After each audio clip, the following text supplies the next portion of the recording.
With the slightly better weather and lighter evenings and all the transmitter site tours I've been making lately, I've not had much chance to sit down and listen to the radio. This weekend, however, I managed to sit down and monitor some oddities for you, and things are as strange as ever. The first thing to note is that the buzzer has been absolutely obliterated recently by pirates. Well, whether it's the activity of HF bandits or state-sanctioned jamming is anyone's guess. More on that soon though. Firstly, we'll look at the tail end of a beautifully strong signal capture of E11. I've covered this one a few times before, but for those who don't know, this is part of a wider network of stations belonging to an unknown Polish intelligence agency.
It sends an actual number station message once or twice a month if you're lucky enough to hear it, but most of the time you'll hear this.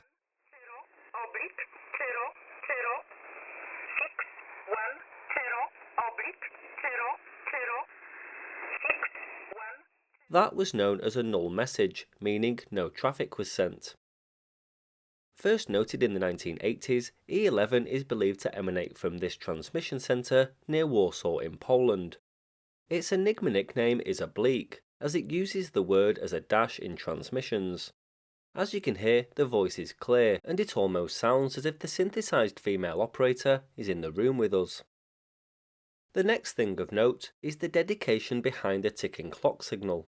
This has been on the air for a couple of months now, sending sirens and bugle calls, but for the most part it sends a ticking clock. I've made 2 or 3 videos speculating on what this might be, which I'll link below to save me repeating myself.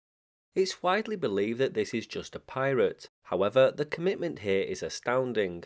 This station runs pretty much 24/7, and it's not an easy operation to get a strong signal heard across most of Europe at all times. There has to be some serious power involved here.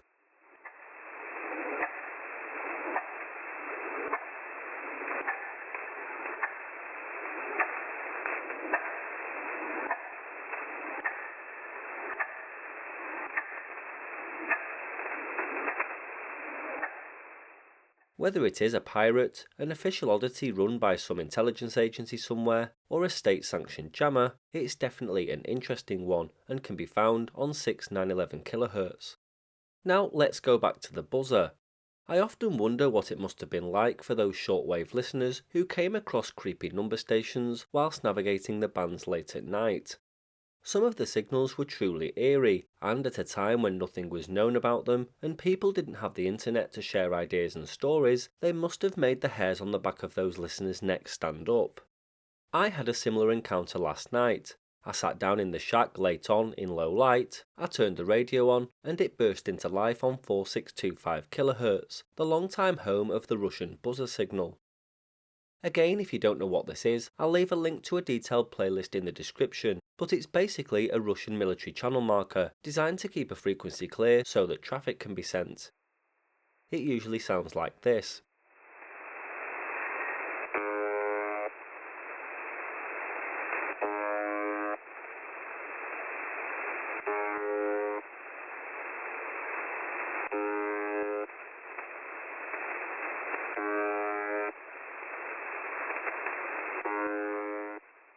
Last night, as the radio came on with the volume turned up, I was greeted with this horrible noise.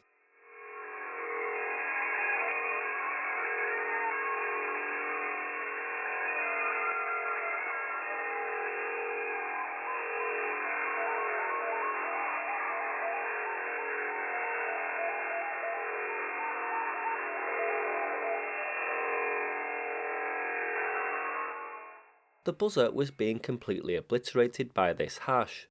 There's music, voices, and some sort of digital noise, which could be a type of static data link, but I'm swaying more towards a pirate being the culprit here. I switched frequencies for a while to listen to the next signal we're going to discuss, but afterwards I came back and was greeted with this.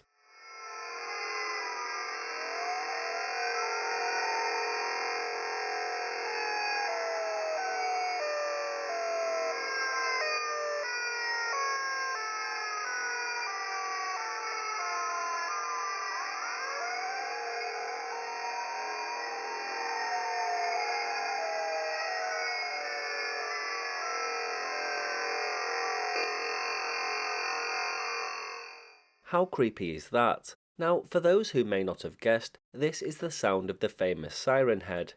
Siren Head is a fictional being created by the Canadian artist Trevor Henderson. It's a 12-metre tall humanoid creature with a heavily emaciated, near-skeletal frame covered in dried mummified flesh with a colour similar to rusted metal. It's the subject of many internet memes and horror shorts, and is capable of emitting various noises, both natural and man-made, including sirens, radio broadcasts, white noise, and human voices. There's a video game mod which features the Siren Head. See if you can identify the famous number station of years gone by that the creature is playing in this snippet.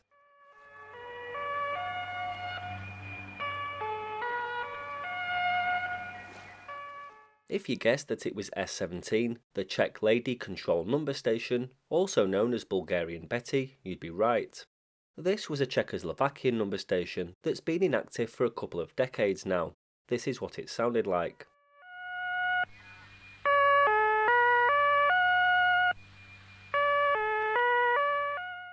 What's unusual is this jamming attempt is one of the few that's actually managed to completely block the buzzer from reaching many locations around Europe.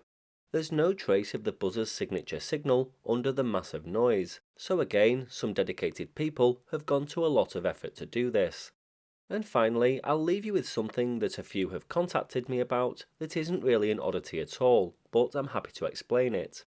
If you listen on 8424 kHz, you'll hear this.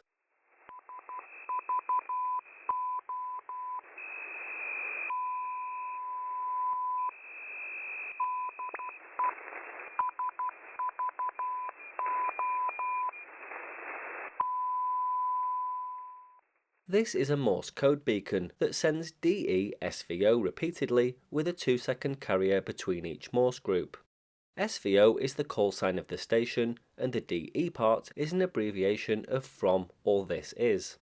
This is neither unusual nor strange. It's actually a Greek coastal ship-to-shore communications beacon that's remotely controlled from Athens.